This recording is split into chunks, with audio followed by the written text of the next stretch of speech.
आखिर गुनहगार कौन है? ये जमीनें किसकी है? किस शर्त पे दी जा रही है? वहां पे जिस गोधन की आप बात करते हैं, उस गोधन का क्या होगा? वहां के लोगों का क्या होगा? उन किसानों का क्या होगा? वहां पे रहने वाले लोगों का क्या होगा? सब कोई कभी विचार किया आपने? लाखों करोड़ों हेक्टेयर जमीन दे दी, आज भी देते जा रहे हैं। सब इस बदले में आपको मिला क्या? आज भी वो क्षेत्र बिजली के लिए तरस रहा है।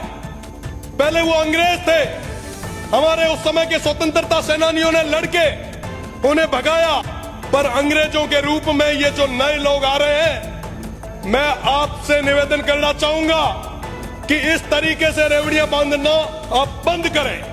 साहब, मैं इस सदन में रह के बात कर रहा हूं और मैं आपको यह भी याद दिला देता हूं कि आखिर में जब वोटों की बारी आई तो वो जनता, वो लोग वोट देंगे, ये अधिकारी और ये कंपनियां वोट नहीं देगी। साहब, उन लोगों के साथ जो गलत हो रहा है, जो अत्याचार हो रहा है, वो कभी माफ नहीं करेंगे। मैं आपको बताना चाहूंगा, लगभग सारे कैबिनेट मीटिंग 16 जून को कैबिनेट मीटिंग हुई।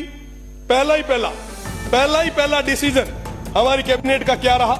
यहां पे कई सारे माननीय सदस्य भी विराजे हैं, वरिष्ठ। आप पढ़े, आप देखें, हमारे दुख को आप समझे, हमारी पीड़ा को समझे। और हम ये इसलिए कहते हैं क्योंकि आने वाली पीढ़ी आपसे और हमसे पूछेगी कि साहब, ये जब रेगिस्तान खत्म हो रहा था, ये वन्य संपदा खत्म हो रही थी, तो उस समय आप क्या कर रहे थे? साहब, भगवान के लिए ही सही, पर उन लोगों के साथ जो कहीं ना कहीं अनपढ़ रहे, इस तरीके का अत्याचार आप ना करें। अगर वो लड़ने के लिए आगे आ गए तो मैं आपको बता दूं कि रोकने के लिए आपका सिस्टम फेल हो जाए। वो मजबूत लोग हैं जो 75 और 61, 65 और 71 की लड़ाइयों में जिन्होंने अपने सिर दिए, उनको हल्के में ना आंकें, उनके साथ इस तरीके का अत्याचार ना करें। उनकी जमीनों को कोड़ियों के दाम पर आप मल्टीनेशनल कंपनियों के चरणों में न दें। मेरा पुनः आप सभी से निवेदन कि आप उनकी पीड़ा को समझते हुए ये जो अनैतिक ढंग से जो लैंड अलॉटमेंट हो रहे हैं, इसको पूर्ण तरीके से आप बंद करें, उन सीमांत के लोगों के साथ न्याय करें। बहुत बहुत धन्यवाद। जय हिंद, जय भारत।